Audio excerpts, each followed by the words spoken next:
உயிர்த்த ஆண்டவர் இயேசு கிறிஸ்துவில் எனக்கு மிகவும் பிரியமான சகோதர சகோதரிகளே, புதுக்காலம் வாரம் 34 நாள் சனி. முதல் வாசகம் திருவெளிப்பாடு 22 1 முதல் 7 முடிய. புதிய எருசலேமின் பல்வேறு காட்சிகள் திருவெளிப்பாடு 21 22 அதிகாரங்களில் கூறப்படுகின்றன. இன்றைய வாசகத்தில் 22:1-7 இப்புதிய எருசலேமில் மூவொரு கடவுளின் பிரசன்னம் பற்றி எழுதப்படுகிறது. உயிர் அளிக்கும் ஆவியார், ஒளி தரும் தந்தை, உறவு காட்டும் மகன் ஆகியோர் பற்றி இந்த வாசகம் எடுத்துரைக்கிறது. உயிர் அளிக்கும் ஆவியார், வாழ்வு நீர் ஓடும் ஆறு, அரியணையிலிருந்து பாய்ந்து ஓடுகிறது. 22:1 இறைவனிடமிருந்து புறப்படும் தூய ஆவியாரே இவர். யாரேனும் தாகமாயிருந்தால் என்னிடம் வரட்டும், என்னிடம் நம்பிக்கை கொள்பவன் குடிக்கட்டும். அவனுடைய உள்ளத்திலிருந்து உயிருள்ள நீர் ஆராய் பெருக்கெடுத்து ஓடும். தம்மிடம் நம்பிக்கை கொண்டிருப்போர் பெறப்போக்கும் தூய ஆவியை குறித்தே அவர் இவ்வாறு சொன்னார். யோவான் 7:37-39 என்பதிலிருந்தும், உமது இல்லத்தின் செழுமையால் அவர்கள் நிறைவு பெறுகின்றனர், உமது பேரின்ப நீரோடையில் அவர்கள் தாகத்தை தணிக்கின்றீர், ஏனெனில் வாழ்வு தரும் ஊற்று உம்மிடமே உள்ளது. திருப்பாடல் 36:8-9 என்பதிலிருந்தும் தூய ஆவியாரே இவ்வூற்று என்பது புலப்படுகிறது. தூய ஆவியாரின் உயிரளிக்கும் ஊற்று, உயிரளிக்கும் ஆவியாரின் ஊற்று நம்மில் ஓடுகிறதா? இது இறைவனின் கொடை என்பதை அறிந்து நம்பிக்கை உணர்வோடு ஆவியாரின் அருளுக்காக வேண்டுகிறோமா? வாரும் தூய ஆவியாரே வாரும். அடுத்து உயிர் தரும் மரமும் ஆவியாரே. 22:2 பல வகையான பழமரங்கள் ஆற்றின் இருமரங்களும் வளரும், அவற்றின் இலைகள் உதிரா, அவற்றின் கனிகள் குறையா, ஒவ்வொரு மாதமும் அவை கனி கொடுக்கும், ஏனெனில் தூயகத்திலிருந்து நீர் அவற்றிற்கு பாய்கிறது. அவற்றின் கனிகள் உணவாகவும் இலைகள் மருந்தாகவும் பயன்படும். எசேக்கியேல் 47:12 என்பதன் மூலம் ஆவியாரை பெற்றோர் அந்த ஆவியாரின் குணங்களை பெற்று வாழ்வர் என்பது குறிப்பிடப்படுகிறது. ஆவியாரின் கனிகள் ஆகிய அன்பு, மகிழ்ச்சி, அமைதி, பொறுமை, பரிவு, நன்னயம், நம்பிக்கை, கனிவு, தன்னடக்கம், கலாத்தியர் 5:22 நம்மிடம் உள்ளவா? நல்ல மரம் நல்ல கனிகளை கொடுக்க வேண்டாமா? ஒளி தரும் தந்தையார், ஆண்டவராகிய கடவுளை அவர்கள் மீது ஒளி வீசுவார், அவர்களோ என்றென்றும் அரசாழ்வார்கள். 22:5 இறைவனே ஒளி, மெஞ்ஞானமாகிய மிளிர்கின்ற மெய்ச்சுடரே, மாசற்ற சோதி மலர்ந்த மலர்ச்சுடரே, ஓதார்தாருள்ள தொழிக்கும் ஒளியானே, சோதியனே, துன்னிரிலே தோன்றா பெருமையானே, காக்கும் எம் காவலனே, காண்பறிய பேரொளியே என்று அவனை ஏத்துவோம். திருவாசகம் சிவபுராணம். பழைய ஏற்பாட்டிலும் இறைவன் ஒளிமயமாகவே தோன்றுகிறார். அப்போது ஆண்டவரின் தூதர் ஒரு முட்புதரின் நடுவே தீப்பிழம்பில் அவருக்கு தோன்றினார். விடுதலை பயணம் 3:2 இவ்வொளியம் இறையை மனிதன் காண முடியாது, என் முகத்தையோ உன்னால் பார்க்க இயலாது. விடுதலை பயணம் 33:20 இயேசு ஒருவரிலே மட்டுமே நாம் இறைவனை, அவரது ஒளியை காண முடியும். ஒளியாம் இறையே வாராய், எளியோ நெஞ்சம் தனிலே என்று வேண்டுவோம். உறவு அளிக்கும் இயேசு. இவ்வுலகில் இயேசு நம்மை அநாதைகளாக தவிக்க விட்டு செல்லவில்லை. இதோ நான் விரைவாகவே வருகிறேன். 22:7 என்கிறார். இதோ உலக முடிவு வரை எந்நாளும் நான் உங்களுடன் இருக்கிறேன். மத்தேயு 28:20 என்ற அதே இயேசு நம்மோடு நம்மருகில் நம்மிலே உள்ளார். நோக்கும் இடமெல்லாம் நீக்கமர நிறைந்திருக்கிறார். எனினும் திவ்ய நற்கருணையில், திரு அருட்சாதனங்களில், திருநூலில் அவர் நம்மோடு அன்பு உறவாடுகிறார். இவற்றிலே இயேசுவை நாம் கண்டோம், கேட்டோம், தொட்டோம் என்று நாம் கூற முடியுமா?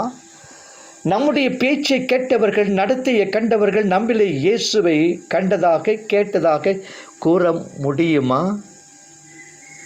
2ஆம் வாசகம், நற்செய்தி லூக்கா இயல் 21, இறை வாக்கியங்கள் 34 முதல் 36 முடிய. இறுதி நாள் பற்றிய இயேசுவின் போதனையின் இறுதி வாசகம் இது. இறுதி நாள் என்பது நமக்கு எந்நேரமும் வரலாம். அது திருடனை போல் வரும். எனவே எப்போது விழித்திருந்து ஜெபம் செய்து இறைவனை எதிர்பட தயாராக இருக்க வேண்டும் என்பது இந்த வாசகத்தின் கருத்து. விழிப்பு தேவை. நோவா காலத்தில் நோவா பெட்டகத்தில் நுழையும் வரை மக்கள் உண்டும் குடித்தும் களியாட்டங்களில் ஈடுபட்டும் வாழ்ந்தனர். வெள்ளம் வந்து அவர்களை அழித்து சென்றது. தொடக்க நூல் 6:11-13. அதே போன்று லோத்தின் காலத்திலும் அவர் சோதோமை விட்டு புறப்பட்ட நாள் வரை மக்கள் ஆட்டமாடி, பாட்டு பாடி, கேளிக்கைகளில் ஈடுபட்டிருந்தனர்.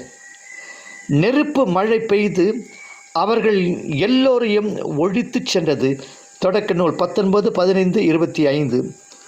இறைவனுக்கு காலமும் நேரமும் கிடையாது. எந்நேரமும் அவர் வரலாம். அறுசுவை உணவை உண்டு மகிழ்ந்து கொண்டு இருந்தோர் இறந்ததில்லையா? மீன தண்ணீரில் நீந்தி விளையாடினோர் மாயமாய் மறந்தது இல்லையா? காலையில் தொழிலகம் சென்றோர் மாலையில் மயானம் சென்றதில்லையா? இவர்கள் எவருக்கு முன் அறிவித்து விட்டு சாவு இவர்களை தீண்டவில்லையே? இதே போன்று எந்த சமயத்திலும் இறைவன் நம்மை எதிர்படலாம் இல்லையா? திருடனை போல் வருவார் என்று ஆண்டவர் சொன்னது எவ்வளவு உண்மை! எனவே எப்போதும் விழித்திருப்போம், எப்போதும் தயாராக இருப்போம். விவேகமுள்ள கண்ணியர் போன்று விழித்திருந்து ஏனத்தில் எண்ணெயோடு ஆண்டவருக்காக காத்திருப்போம். மத்தேயு 25:1-13. நமக்கு விழித்திருப்பது என்பது நற்செயல்கள் புரிவது என்று பொருள்பட வேண்டும். இந்நற்செயல்கள் சிறப்பாக அன்பு செயல்களாக அமையட்டும். அன்பு செய்வோம், அன்பை என்றும் செய்வோம். அன்பாகிய கடவுள் அன்பு செய்யும் நம்மை தம் அன்போடு இழைத்து விடுவார் என்பது திண்ணம். இது தன் இறையரசு. அன்பினால் அடியேன் ஆவியோடு ஆக்கை ஆனந்தமாய் கசிந்துருக இன்னருள் தாராய் என்ற திருவாசகம் கோயிற்றிருப்பதிகம் சொல்லுகின்றது. ஜெபம் இன்றியமையாதது. செயலில் வெளிப்படாத நம்பிக்கை செத்த நம்பிக்கை என்று யாக்கோப்பு கூறியது போல, யாக்கோப்பு 2:17, ஜெபமில்லாத வாழ்க்கை செத்த வாழ்க்கையை என்று சொல்லலாம். எனவேத்தான் ஒரு முறை இருமுறை அல்ல, பெருவிழாக்கள் திருநாட்கள் சமயத்தில் மட்டுமல்ல, இறைவனின் உதவி இன்றியமையாது என்ற கட்டத்தில் மட்டுமல்ல, எப்போதும் எந்நேரமும் ஜெபித்திருக்க வேண்டும் என்பார் இயேசு 21:36. சோதனை நேரத்தில் ஜெபித்தார் இயேசு. லூக்கா 22:39-44. மகிழ்ச்சி வேளையில் ஜெபித்தார் இயேசு. லூக்கா 10:21-22. தனிமையில் ஜெபித்தார் இயேசு. லூக்கா 22:17-18. எனவே தான் சோதனைக்கு உட்படாதபடி ஜெபியுங்கள் கொலோசியர் 1:9 என்று கூறிய பவுலடியார் இடைவிடாது ஜெபியுங்கள் 1 தெசலோனிக்கேயர் 5:16-17 என்று இறை மக்களுக்கு போதனை கொடுக்கிறார். பிலிப்பியர் 4:6. உயிர் வாழ்வதற்கு காற்று எவ்வாறு இன்றியமையாததோ அதுபோன்றே கிறிஸ்துவ வாழ்வுக்கு ஜெபமும் ஆகும். ஜெபிக்கின்றோமா? ஜெபிக்க கற்றுக்கொள்கிறோமா? ஜெபிக்க பிறருக்கு கற்றுக் கொடுக்கும் நிலையில் இருக்கிறோமா? ஜெபிப்பதற்கு எவ்வளோ புதிய உதவிகள், வழிமுறைகள் வழக்கில் இருக்கின்றன. பாரம்பரிய ஜெப முறை உதவாத போது இவற்றை கற்று ஜெப வாழ்க்கையை வளப்படுத்த முயற்சி செய்கிறோமா? இறைவனே மேலான ஜெப ஆசிரியர் என்பதை உணர்ந்து ஆண்டவரை யோவான் தம் சீடருக்கு இறைவனிடம் வேண்ட கற்றுக் கொடுத்தது போல எங்களுக்கும் கற்றுக்கொடும் லூக்கா 11:1-2 என்று அடிக்கடி விண்ணப்பிக்கிறோமா? கிடந்து இருந்து நின்று இயங்கும்போது நின்ன பொற்களை தொடர்ந்து வீழ்வில்லாததோர் தொடர்ச்சி நல்க வேண்டும். பரந்த சிந்தை ஒன்றி நின்று நின்ன பாத பங்கயம் நிரந்தரம் நினைப்பதாக நினைக்க வேண்டும். திருமழிசை ஆழ்வார் எந்நேரமும் ஜெபித்து விழிப்பாயிருங்கள் என்பதை நினைவிற்கொண்டு ஆண்டவரிடம் இதையே வேண்டுவோம். ஆண்டவரின் ஆசீர் நம்மோடு என்றும் இருப்பதாக. ஆமேன்.